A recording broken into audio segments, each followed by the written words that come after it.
ಇವತ್ತು ನಮ್ಮ ನಗರ ಭಾಗದ ಐತಿಹಾಸಿಕ ನಮ್ಮ ದೇವರಾಗಿರ್ತಕ್ಕಂಥ ನಮ್ಮ ಆಂಜನೇಯ ಸ್ವಾಮಿ ರಥೋತ್ಸವ ಇವತ್ತು ತುಂಬಾ ವಿಜೃಂಭಣೆಯಿಂದ ಪ್ರತಿ ವರ್ಷ ಕೂಡ ಒಂದು ವರ್ಷ ವಿಶೇಷವಾಗಿ ರಥೋತ್ಸವ ಮಾಡ್ಕೊಂಡ್ ಬರ್ತಾ ಇದ್ವಿ.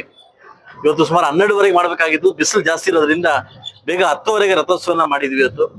ಇವತ್ತು ಇಡೀ ಎಲ್ಲ ನಮ್ಮ ಕೋಲಾರ ಜಿಲ್ಲೆ ಎಲ್ಲಾ ಭಾಗಗಳಿಂದ ಜನ ಸಹಸ್ರ ಸಂಖ್ಯೆಯಲ್ಲಿ ಜನ ಬಂದಿದ್ದಾರೆ. ಅವರಿಗೆ ಎಲ್ಲಾ ಜನಕ್ಕೂ ಕೂಡ ಅನ್ನದಾಸೋಹ ಹಾಗೂ ಇವತ್ತು ದಿನೇ ದಿನ ನಮ್ಮ ಆಂಜನೇಯ ಸ್ವಾಮಿ ದೇವಸ್ಥಾನ ಹೆಂಗಾಗ್ತಿದೆ ಅಂತಂದ್ರೆ ದಿನೇ ಬರ್ತಕ್ಕಂಥ ಭಕ್ತಾದಿಗಳು ಹೇಳ್ತಾ ಇದಾರೆ ಇವತ್ತು ಯಾವ ಮಟ್ಟಕ್ಕೆ ತಯಾರಾಗ್ತಿದೆ ಅಂತಂದ್ರೆ ಬಹುಶಃ ಆ ಭಗವಂತ ಒಳ್ಳೆ ವ್ಯಕ್ತಿಗಳ ಕೈಯಲ್ಲಿ ಆ ಕೆಲಸ ಮಾಡಿಸ್ಕೊಂತವನೆ. ಇವತ್ತು ನಾನು ಅಧಿಕಾರಕ್ಕೆ ಬಂದಾಗಿಂದ ಕೂಡ ನಮ್ಮ ಸುಹಾಸ್ ಅಧಿಕಾರಕ್ಕೆ ಬಂದಾಗ ಕೂಡ ಅವರ ಒಂದು ಏನು ಅವರು ಉತ್ಸವನ ಮಾಡ್ಲಿಕ್ಕೆ, ಅವರ ಒಂದು ಸೇವೆಯನ್ನು ಮಾಡ್ಲಿಕ್ಕೆ ಭಗವಂತ ಏನ್ ಆಶೀರ್ವಾದ ಕೊಟ್ಟಿದ್ದಾನೆ ಅದು ತುಂಬಾ ಅಚ್ಚುಕಟ್ಟಾಗಿ ತುಂಬಾ ಅದ್ದೂರಿಯಾಗಿ ಮಾಡ್ಕೊಂಡ್ ಬರ್ತಾ ಇದೀವಿ. ಇವತ್ತು ಸಹಸ್ರ ಸಂಖ್ಯೆಯಲ್ಲಿ ಇವತ್ತು ಬಂತು ನೋಡಿದ ತಕ್ಷಣ ಇವತ್ತು ದೇವಸ್ಥಾನ ಹೆಂಗಿರ್ಲಿಲ್ಲ, ಅದು ಯಾವ್ದೋ ಮಟ್ಟಕ್ಕಿತ್ತು. ಬಟ್ ಆದ್ರೂ ಕೂಡ ಇವತ್ತು ಒಳ್ಳೆ ಜನ ಸೇರಿ ನಾವೆಲ್ಲ ಸೇರಿ ಒಳ್ಳೆ ಮಟ್ಟಕ್ಕೆ ಮಾಡ್ತಾ ಇದೀವಿ.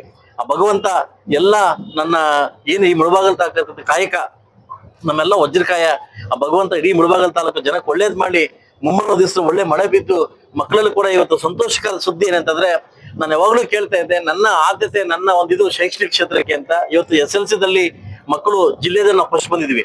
ಇವತ್ತು ಮುಳಬಾಗಲ್ ತಾಲೂಕಿನ ಮಕ್ಕಳು ಜಿಲ್ಲೆಯಲ್ಲಿ ಫಸ್ಟ್ ಬಂದಿದ್ವಿ. ಇದೇ ತರ ರೈತರು ಕೂಡ ಎಲ್ಲಾ ಭಾಗದಲ್ಲಿ ಕೂಡ ಮುಂದೆ ಬಂದು ಆ ಭಗವಂತ ಒಳ್ಳೇದ್ ಮಾಡ್ಲಿ ಅಂತ ಕೇಳ್ಕೊಂತ ಇವತ್ತೆಲ್ಲ ದರ್ಶನ ಪಡೆದು ಆ ಸ್ವಾಮಿನ ಹೊತ್ತು ಆ ರಥಕ್ಕೆ ಹೋಗಿ ರಥ ಕಲಿಸಿ ಇಲ್ಲಿಂದ ಹೋಗ್ತಾ ಇದೀವಿ. ಆಂಜನೇಯ ಸ್ವಾಮಿ ಎಲ್ರಿಗೂ ಒಳ್ಳೇದ್ ಮಾಡ್ಲಿ ಅಂತ ನಾನು ಕೇಳ್ಕೊತೀನಿ.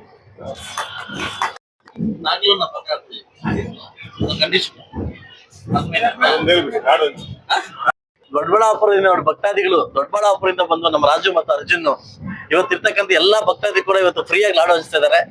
ಇದು ಬಹುಶಃ ವಜ್ರಕಾಯಿ ಎಲ್ಲರೂ ಕರ್ಕೊಳ್ಳೋದು, ಅವ್ರು ಬರೋದಲ್ಲ, ನೀವು ಬನ್ನಿ ನಮ್ಮೂರಿಗೆ ಅಂತ ಕರ್ಕೊಳ್ಳೋದು. ನನ್ನ ಮುಳಬಾಗಲ್ ತಾಲೂಕು ಬಂದು ಇವತ್ತು ರಥೋತ್ಸವಕ್ಕೆ ಇವತ್ತು ಎಲ್ರಿಗೂ ಫ್ರೀಯಾಗಿ ಲಾಡು ಹಂಚ್ತಕ್ಕಂಥ ನಮ್ಮ ಅರ್ಜುನ್ ಮತ್ತು ರಾಜುಗೆ ಭಗವಂತ ಆಂಜನೇಯ ಸ್ವಾಮಿ ಒಳ್ಳೇದ್ ಮಾಡ್ಲಿ, ಇನ್ನೂ ದೊಡ್ಡ ಮಟ್ಟಕ್ಕೆ ಬೆಳೀಲಿ ಅಂತ ಕೇಳ್ಕೊತೀವಿ. ಧೀರಜ್ ಮುನ್ರಾಜ್ ನಮ್ಮ ಹುಡುಗರು, ಅವ್ರ ಹುಡುಗರು ನಮ್ಮ ಧೀರಜ್ ಮುನ್ರಾಜ್ ಹುಡುಗರು ದೊಡ್ಡ ಮಟ್ಟಕ್ಕೆ ಬೆಳೀಲಿ ಅಂತ ಕೇಳ್ಕೊತೀವಿ. All the best. ಜೈ ಶ್ರೀರಾಮ್. ಜೈ ಶ್ರೀರಾಮ್.